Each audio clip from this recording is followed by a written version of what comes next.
Salut à tous, c'est Emma Petit. Bienvenue sur ma chaîne dédiée à l'économie domestique, au nettoyage et à la propreté de la maison et des objets. N'oubliez pas de vous abonner à ma chaîne. Passons maintenant directement au sujet de la vidéo. Les périodes d'automne et de printemps sont souvent accompagnées de fortes pluies, de boue et de neige fondue. Les chaussures mouillées à cette époque sont un phénomène fréquent qui peut gâcher des projets et perturber des affaires urgentes. Surtout si elles n'ont pas le temps de sécher complètement avant la prochaine utilisation. Des chaussures trempées risquent non seulement d'abîmer la paire elle-même, mais aussi de provoquer un rhume, ce qui est bien triste. C'est pourquoi, après avoir mouillé vos chaussures, vous devez essayer de les sécher le plus rapidement possible. Comme mesure d'urgence, vous pouvez utiliser des séchoirs à chaussures fait maison. La Creation et l'utilisation de tels appareils sont non seulement utiles, mais constituent également une occupation intéressante pour les amateurs de tout ce qui est inhabituel. Grille sur le radiateur. Les chaussures se mouillent rapidement et sèchent lentement, ce fait frustrant incite de nombreuses personnes à réfléchir à la manière d'accélérer le processus. Souvent, ils se contentent de placer les bottes mouillées sur le radiateur, mais cela peut les affecter de la manière la plus négative qui soit. En effet, à proximité d'une telle source de chaleur, les bottes sèchent de manière inégale. L'humidité ne s'échappe que par l'extérieur et reste à l'intérieur. Cela entraîne une déformation des chaussures, qui se fissurent. Si certaines parties sont collées, elles peuvent tout simplement tomber. Pour éviter ces conséquences négatives, vous pouvez fabriquer vous-même un dispositif de séchage des chaussures sur la batterie. Pour ce faire, vous aurez besoin de plusieurs lattes d'une épaisseur de 0,5 cm, de clous et d'un tissu souple en fibre synthétique. Vous pouvez construire rapidement un dispositif avec un marteau, du papier de verre, une scie sauteuse électrique et une agrafeuse de chantier. Il faut d'abord faire un schéma du séchoir. Il faut ensuite mesurer la longueur nécessaire de la latte et la couper. Les cloisons intérieures ne sont clouées qu'après la fixation des cloisons latérales. Il doit y avoir une petite distance d'1 centimètre entre les lattes. Afin de ne pas endommager la batterie, un tissu synthétique doux est fixe au séchoir artisanal. Une agrafeuse de chantier peut facilement s'acquitter de cette tâche.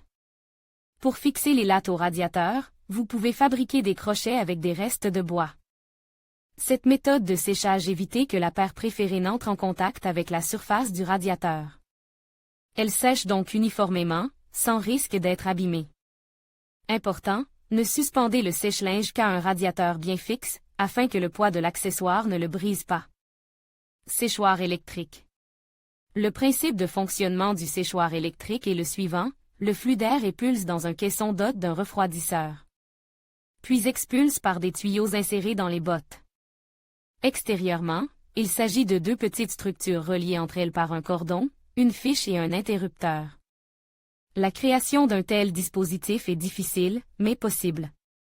Pour ce faire, il est nécessaire d'utiliser des articles achetés dans des magasins spécialisés. Avant de vous y rendre, vous devez avoir une idée précise des composants nécessaires à la fabrication d'un appareil électrique et vous conformer strictement à cette liste. Vous pouvez assembler un séchoir électrique à l'aide des éléments suivants: raccord en plastique pour égout, ruban adhésif, tuyaux. Ondule de 2 mètres, fil de fer, boîte de carton, crayon pour pistolet à colle. Vous aurez également besoin d'un bouton marche d'arrêt, d'une alimentation électrique de 12 volts et de 2 refroidisseurs qui peuvent tourner. Outils, ciseaux, scie sauteuse et pistolet à colle. Tout d'abord, il faut retirer le couvercle de la boîte et faire quelques trous dont le diamètre sera égal à celui de la glacière. Il faut ensuite fixer les deux glacières sur le couvercle à l'aide de colle. Pour éviter toute perte de puissance, il convient de connecter les fils des refroidisseurs en parallèle, le plus au plus et le moins au moins. Ensuite, il faut installer le bouton marche d'arrêt en faisant un petit trou dans le couvercle. Au fond de la boîte, il faut faire un trou et tirer le fil de l'alimentation électrique, sans oublier de sceller le trou. Pour connecter le réseau électrique, l'un des fils du refroidisseur doit être tiré à travers le bouton. Cela vous permettra d'allumer et d'éteindre le sèche-linge électrique si nécessaire. Il faut ensuite tester le circuit électrique à l'aide d'une prise de courant en y branchant l'alimentation. Il arrive que l'air sorte de la boîte, et non qu'il y entre. Dans ce cas, il est utile de modifier la polarité de l'alimentation électrique. Il faut ensuite fixer une paire de raccords d'égaux à l'aide de colle, en ayant préalablement percé 2 trous dans la paroi latérale.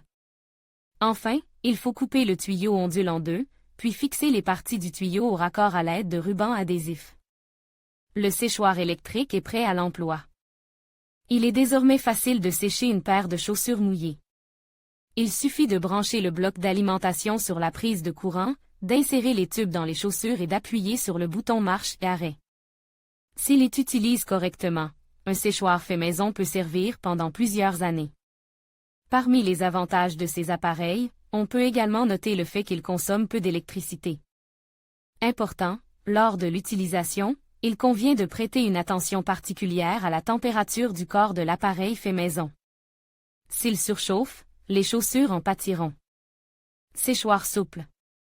Il existe un autre dispositif étonnant pour sécher les chaussures, que vous pouvez réaliser de vos propres mains. L'élément principal est un tube flexible ondule et un ventilateur. Pour fabriquer l'appareil, vous devez acheter dans un magasin spécialisé une alimentation électrique 220/12V et un connecteur pour celle-ci, une boîte de jonction en plastique pour l'extérieur, un refroidisseur rotatif et un tube ondule d'1 mètre de long. Tout d'abord, vous devez retirer les bouchons en caoutchouc de la boîte de jonction. Ensuite, il faut diviser l'ondulation en deux et l'insérer dans le trou qui se forme après avoir retiré les bouchons. Sur le fond de la boîte, il faut faire un trou, y placer la glacière et fixer le tout à l'aide de vis autotaraudeuses. Le flux d'air sera acheminé dans les tuyaux ondules. S'il y a une fente quelque part, elle doit être éliminée. Cela permettra au flux d'air de se déplacer dans la direction souhaitée.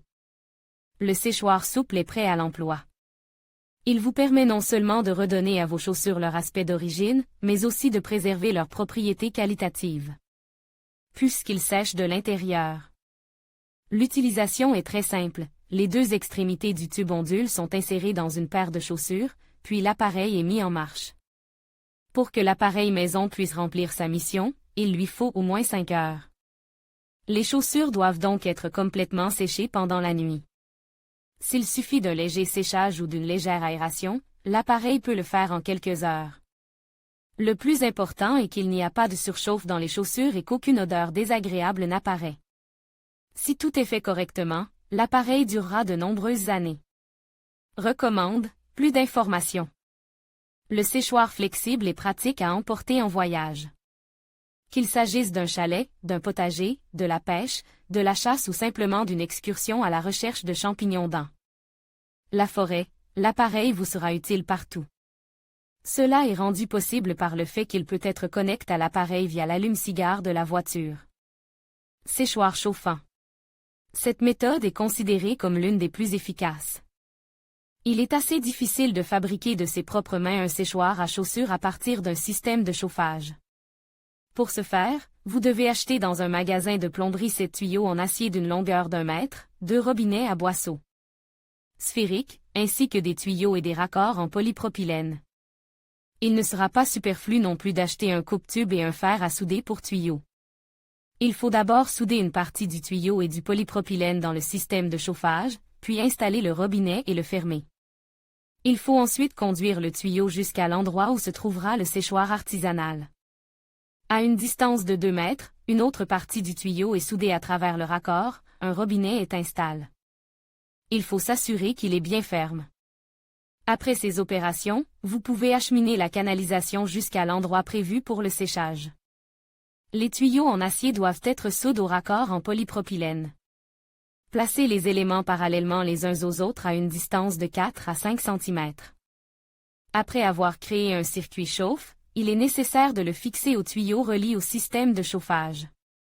Cette opération peut être réalisée à l'aide d'un fer à souder. Attention! Le séchoir chauffant est bon parce qu'il peut être allumé et éteint à l'aide de robinets lorsque c'est vraiment nécessaire. Le séchage des chaussures à la main est une bonne alternative au séchage habituel sur le radiateur. Les chaussures trempées causent beaucoup de désagréments, dégagent une odeur désagréable et nuisent à leur apparence. C'est la cause de nombreuses maladies, des lésions fongiques des pieds à un banal rhume. Seules des mesures prises à temps permettent aux propriétaires d'une paire mouillée d'échapper à de telles conséquences.